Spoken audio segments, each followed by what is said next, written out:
What's it really like living in Iran in 2025? You've probably heard a lot about Iran. Missiles, sanctions, protests, nuclear deals. Maybe you've read something about Iran and Israel being on the edge of war in 2025. But what if I told you that's not even half the story? This video isn't about politics. It's about people, real people. It's about walking the streets of Tehran, grabbing coffee in a city that never really sleeps, navigating daily life under sanctions, and trying to stay hopeful when the world feels like it's closing in. So, if you're curious what life is actually like in Iran right now, come with me. Let's take a walk.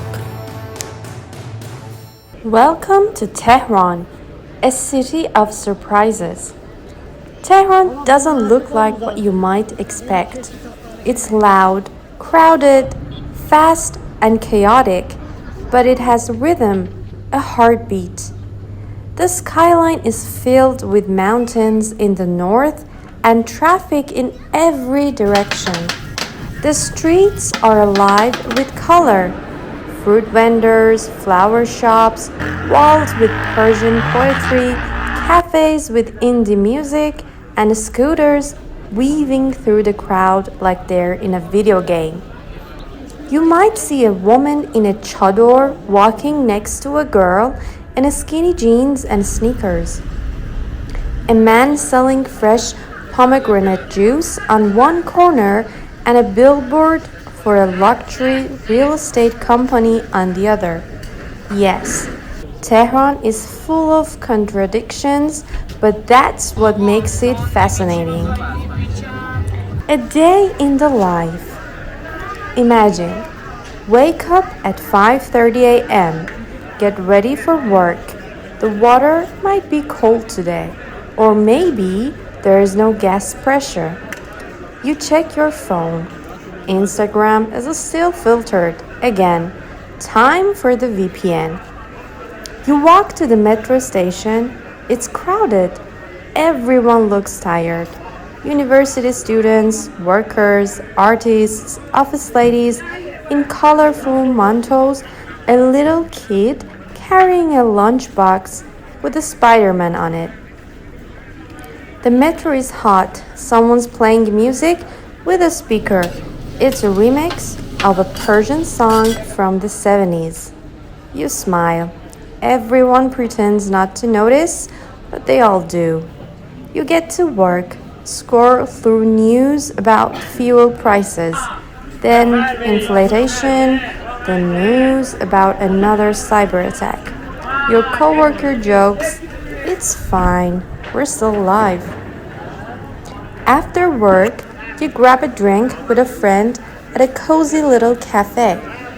It's tucked between an old pharmacy and a clothing store blasting Turkish music. You order a Spanish latte. It tastes surprisingly good. There's a book on the table, a banned one, but nobody says anything. You and your friend talk about everything. Work stress, family, dreams of moving abroad, the guy she's dating. Outside, a guy sells roses for 50,000 tuman each. Inflation. Again. That's Tehran, a strange mix of anxiety and warmth. Everything feels unstable, but also somehow normal. The things you don't see on the news.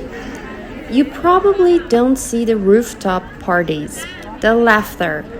You don't see the weddings still happening despite the economy. You don't see the kindness of strangers when your car breaks down. You don't see the way young people here dream even when everything tells them not to. And maybe That's what makes life in Iran so intense. Every day feels like a rebellion. Just being happy is an act of resistance. The youth of Tehran, creative, tired, and hopeful. You'd be surprised how stylish people are. Even with the mandatory dress codes, people get creative.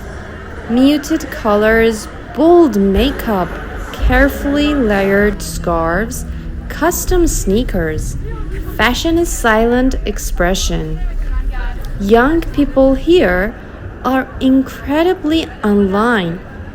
They follow trends on TikTok, Binge, Netflix, and listen to Billie Eilish, Persian rap, or deep house, depending on their mood. But they're also exhausted from the job market, from restrictions, from having to explain themselves to the world again and again. I'm not the government. I'm just trying to live. Someone told me once. That sentence has stayed with me. Sometimes you just need to breathe. People escape Tehran on the weekends to the north, where you can hike or rent a cabin in the mountains. They make kebab, drink tea by the fire, and talk about everything except politics. It's funny how we crave silence in a world that's always yelling. War in the air, Iran and Israel in 2025. What it feels like when you're stuck in the middle. You wake up and check your phone. There's no signal. Telegram doesn't load. WhatsApp is frozen. Instagram dead. Internet's gone again. You turn on the TV, static. Finally, one local channel works. The anchor looks pale, like she hasn't slept. You hear the world.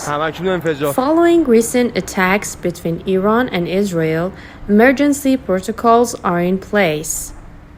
Your heart drops. Not again. The tension didn't come out of nowhere. Iran and Israel have had decades of conflict, cold wars, cyber wars, proxy wars. But in early 2025, it exploded. First, it was digital. A massive cyber attack took out parts of Iran's power grid. Then came the retaliation, a drone strike on Israel-linked facility in Iraq. Then, real explosions.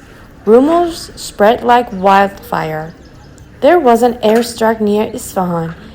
Tel Aviv was hit back. Something big is coming. You couldn't tell what was true anymore. What you did know was this. People were scared.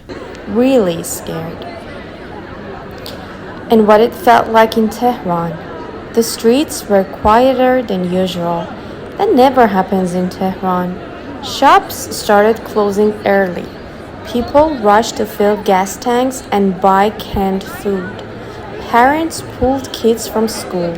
Some people left the city to villages, to relatives, to anywhere they thought would be safer.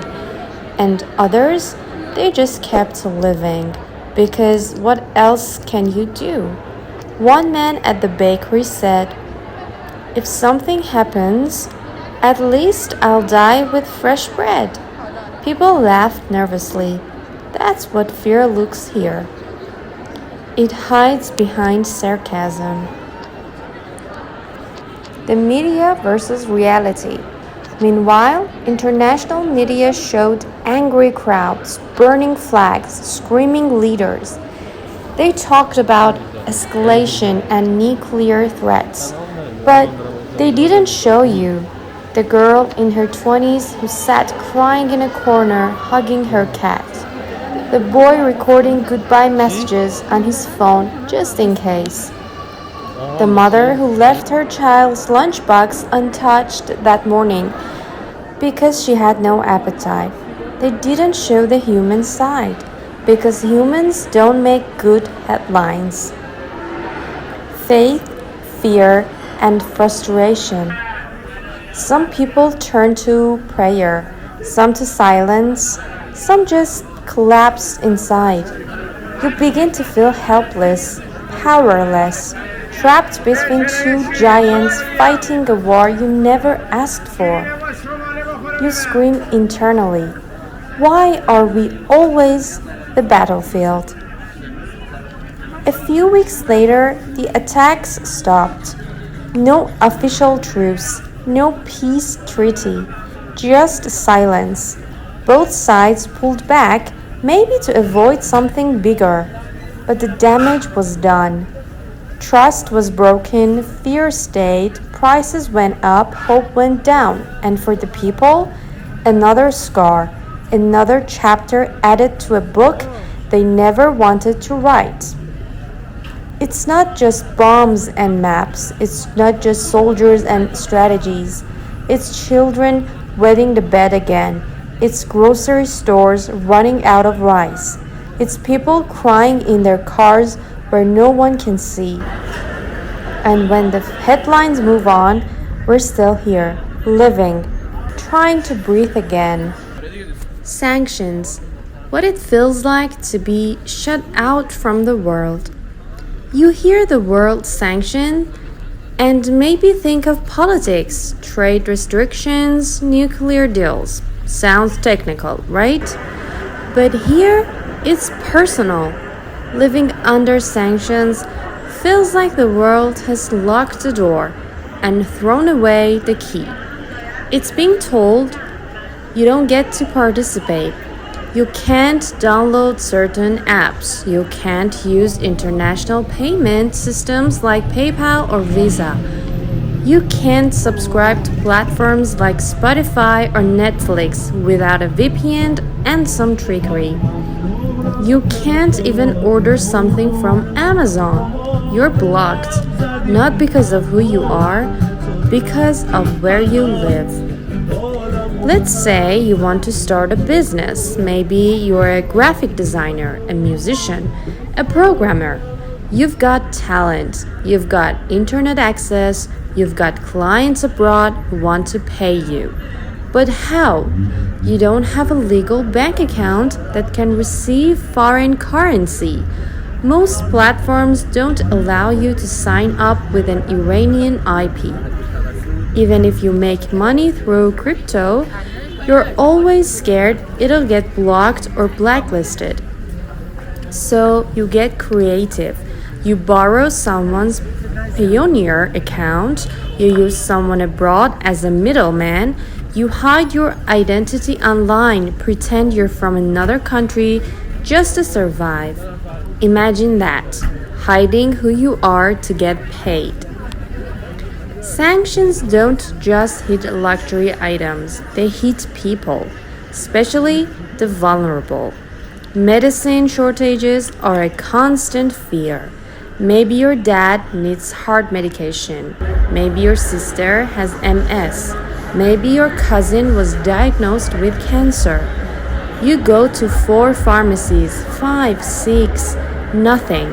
They say imported ones are banned. You can try the local version. But the local version doesn't always work. So you search online, you beg relatives abroad to send it. Sometimes the package arrives, sometimes it's confiscated. Meanwhile, someone's health is on the line. Sanctions don't just hurt the government, they choke the people. Sanctions isolate us, but they've also made us more connected to each other. People help one another, share VPNs, give job leads, offer emotional support.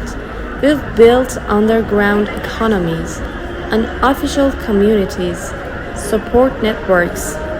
It's not ideal, it's not fair, but it's human. If you're watching this from outside Iran, we're not asking for pity. We're not even asking for politics. Just see us, not as headlines, not as statistics, but as people trying to live, create, love, and dream, even when the world says we can't. The road ahead. What future awaits Iran? So, after all of this, you might be wondering, what now? Where does a country like Iran go from here? After sanctions, after war scars, after years of being stuck between 1,000 rocks and 1,000 hard places, is there even a path forward? Let's talk about it. Not like experts, not like news anchors, just like people who care. Sometimes it feels like history in Iran is stuck on repeat. New president, same politics. New crisis, same reactions. New generation, same heartbreak. People protest, people disappear, people try again, people lose hope. And yet, somehow, people still hope. Because deep down, every Iranian, whether living in Tehran or Toronto, is holding onto one simple dream: to live with dignity. So, if you've made it this far into this video, it means you care. And that means a lot, because for too long, Iran has only been seen through the lens of fear. So, here's what you can do. Don't believe everything you hear on the news. Ask questions. Talk to real Iranians. Read their blogs. Watch their videos. Support Iranian creators. Share their work. Boost their voices. Even just seeing us helps. Thank you for walking with us. Thanks for watching this episode of Travel Buddies. Thanks for giving your time to see Iran through a different lens. If anything here surprised you, moved you, or made you think differently, tell us in the comments. We'd love to hear your thoughts, questions, and even your doubts. Let's keep the conversation going, because peace, understanding, and empathy always start with a single word: listen. We're listening. Are you?